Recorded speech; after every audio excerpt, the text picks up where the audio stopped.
कहते हैं इश्क और मुस्क छिपाए नहीं छिपते हैं, कुछ ऐसा ही हुआ है। सिंगापुर में दुनिया के 20 टॉप जासूसी खुफिया एजेंसी क्यों बैठी, दुनिया भर में चर्चा का विषय बन गया है। और यहाँ ये मीटिंग खत्म होती है, उसके बाद लॉयड ऑस्टिन यानी कि अमेरिका के रक्षा मंत्री पहुंचते हैं भारत, और भारत में भारतीय रक्षा मंत्री लॉयड ऑस्टिन के कान में पाकिस्तान के बारे में क्या कहते हैं, जानेंगे क्या है मामला, क्यों ये मामला बहुत ज्यादा चर्चा का विषय बन रहा है। तो पहली बार अमेरिका ने गुस्से में बोला भारत जाओ और भारत जाकर देखो वहाँ पर क्या हो रहा है, मेरे से मत पूछो। जानेंगे क्या चल रहा है जियोपॉलिटिक्स में, आइए जानते हैं इन खबरों को विस्तार से। राहुल गांधी पहुंचे हुए हैं अमेरिका और अपनी बकबक कर रहे हैं भारत और लोकतंत्र के बारे में, पीएम मोदी के बारे में, जिसकी वजह से अमेरिका में भी एक तबका है जो एंटी इंडिया है, भारत विरोधी है, उन्हें तो चाहिए मौका।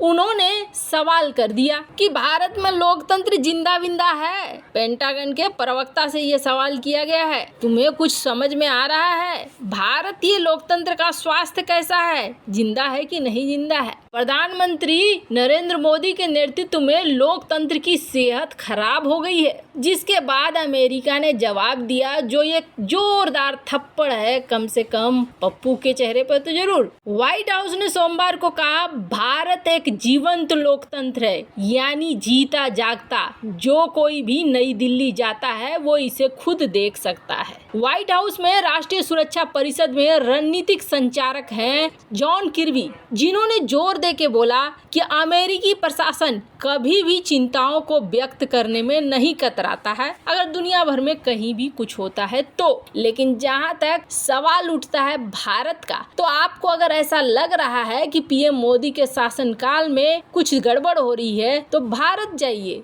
दोस्तों के साथ भारत जाइए और भारत जाकर देखिए। इसके बाद उन्होंने और भी आगे कहा, उन्होंने कहा कि हम एक मजबूत भागीदार हैं, कई लेवल पर भागीदार हैं। लॉयड ऑस्टिन गए हैं भारत और जल्द ही कुछ बड़ी घोषणाएं भी होंगी, और कई कारण हैं कि पीएम मोदी और बाइडेन एक डिनर में साथ बैठ रहे हैं। जॉन किर्बी का ये जवाब बड़ा ही धमाकेदार रहा है। रिपोर्टर का तो मुंह ही बंद हो गया जिस रिपोर्टर ने ये सवाल किया था कि भारत में लोकतंत्र जिंदा है कि नहीं जिंदा है। अब एंटी इंडिया तत्व तो सवाल उठाएंगे ही, पर अब उन्हें जवाब मिलने लगा है दूसरे देशों से भी। खैर, जहां एक तरफ ये हो रहा है तो वहीं दूसरी तरफ एक बहुत ही महत्वपूर्ण मीटिंग हुई, और ये मीटिंग कहां पर हुई, ये मीटिंग हुई सिंगापुर में। सिंगापुर में सांग्रीला डायलॉग, जहां एक अलग से मीटिंग रखी गई जिसमें दुनिया भर के 20 टॉप जासूसी खुफिया एजेंसी थी। इस तरह की बैठक पहले कभी नहीं हुई है। ये बैठक काफी सीक्रेट थी। ये बैठक पिछले हफ्ते सिंगापुर में की गई। जासूसी की ये बैठक सिंगापुर में जब सांग्रीला डायलॉग चल रहा था तब उसी समय वहां पर ये आयोजन भी चल रहा था, और कहा जा रहा है कि इस बैठक में एशिया प्रशांत क्षेत्र का मुद्दा केंद्रित था। खुफिया अधिकारियों की ये एक अलग बैठक बंद दरवाजे के पीछे हुई। इस बैठक का अस्तित्व क्या था, इसका एजेंडा क्या था, इसकी कोई जानकारी नहीं है, और न ही इस बैठक को लेकर कोई जानकारी दी गई। हालांकि शनिवार को रॉयटर्स समाचार एजेंसी ने 5 स्रोतों का हवाला देते हुए कहा कि जासूसों की इस बैठक को 2 से 4 जून के बीच में अंजाम दिया गया है। और आपको बता दें, कहा जा रहा है कि जासूसों की बैठक हर साल होती है, लेकिन कभी इसका खुलासा नहीं किया जाता है। कभी कभार ही मीडिया को इसकी जानकारी मिलती है। माना जा रहा है कि गुप्त बैठक में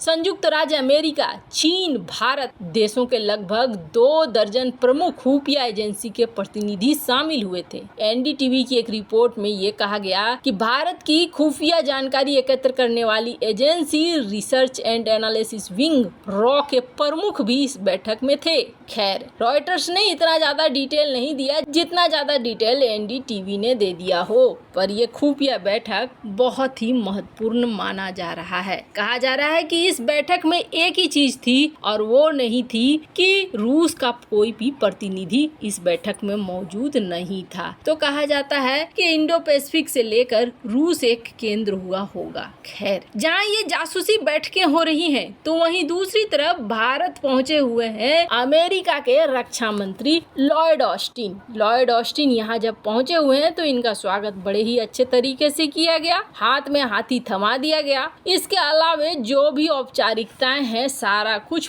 पूरा किया गया। इस वक्त लॉयड ऑस्टिन जो आए हैं ना, खाली हाथ नहीं आए हैं, बहुत सारी चीजें लेकर आए हैं। रक्षा मंत्री राजनाथ सिंह और अमेरिका के रक्षा मंत्री के बीच में एक पूरा रोड मैप तैयार किया गया कि कैसे हम लोग आगे चलने वाले हैं। चाहे टेक्नोलॉजी का क्षेत्र हो, चाहे स्टार्टअप का क्षेत्र हो, या फिर लड़ाई झगड़े का ही मामला क्यों न हो, हम हर जगह एक दूसरे का साथ देंगे। एक बात और इन्होंने साफ कर दी कि देखो, चीन जो डरता है कि हम यहाँ कोई नाटो वाटो बनाने वाले हैं, हम कोई नाटो वाटो नहीं बनाने वाले हैं इंडो पैसिफिक में। लेकिन हाँ, हम एक दूसरे के साथ रिश्ते अच्छा रखना चाहते हैं, हम एक दूसरे का सहयोग करना चाहते हैं। अब सबसे बड़ा मुद्दा हुआ है राजनाथ सिंह और लॉयड ऑस्टिन के बीच जो बैठक हुई है, इसमें आर्टिफिशियल इंटेलिजेंस और डिफेंस सेक्टर, इन दोनों पर बहुत ज्यादा ध्यान दिया गया है। आप देखेंगे जो ये बैठक हुई है, इसमें रक्षा मंत्रालय के बड़े अधिकारी तो हैं ही, अनिल चौहान, रक्षा सचिव गिरिधर अरमाने, रक्षा अनुसंधान विकास विभाग DRDO के डॉक्टर समीर वी कामत, बहुत सारे ऐसे लोग हैं साइंस से और टेक्नोलॉजी से बहुत ज्यादा जुड़े हुए हैं। ऐसा माना जाता है कि आने वाला समय अगर